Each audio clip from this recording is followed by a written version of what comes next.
The acronym ALICE is alert, it is lockdown, inform, counter, and evacuate. So that's what ALICE stands for.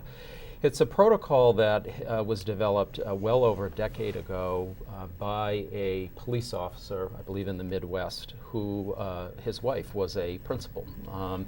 And after some of these school shootings, they took a very close look at what is our response, and it typically is to lock down, shelter in place, get out of the way of the windows of the door and hide in the corner. And they really started to look at and examine past school shootings, and this is a protocol specific to a shooting.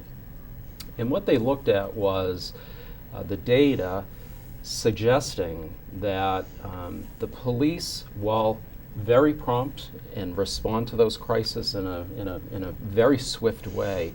In many of these school shootings, the event is over by the time the police are actually on campus. They took a very careful look at Virginia Tech, and they looked at very specifically the rooms where there were more casualties in this particular room versus this particular room, and what was the difference? And the difference was the classrooms that did proactive strategies, blocking the door, making it difficult for the shooter to get into the room.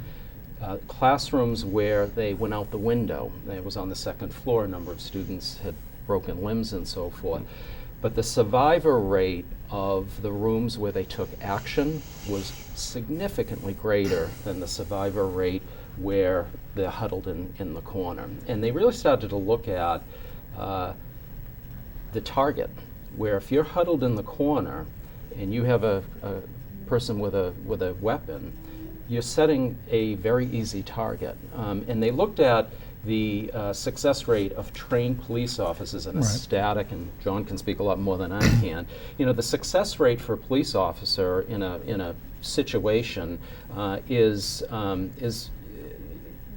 police officers sometimes are successful in hitting the target, but not all the time.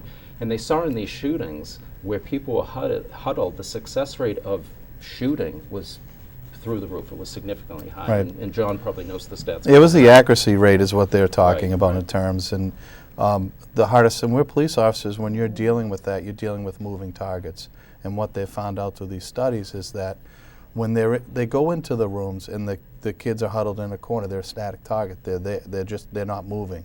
So the hit rate or the accuracy rate is much higher.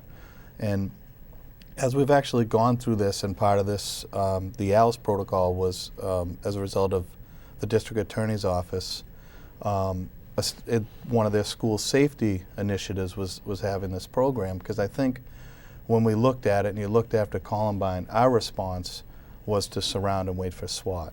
And looking through that, we've been able to determine that the actions that, not just the police officer, but the actions that the staff take at the school and how they respond to these has a huge impact on the outcome of these tragedies. So a combination of our response and then the response in the school, something had to change, because it was very static and kind of almost follow the leader type and no change, and there was no options. And this really is an option, ALICE, that gives the teachers options. It gives the students options.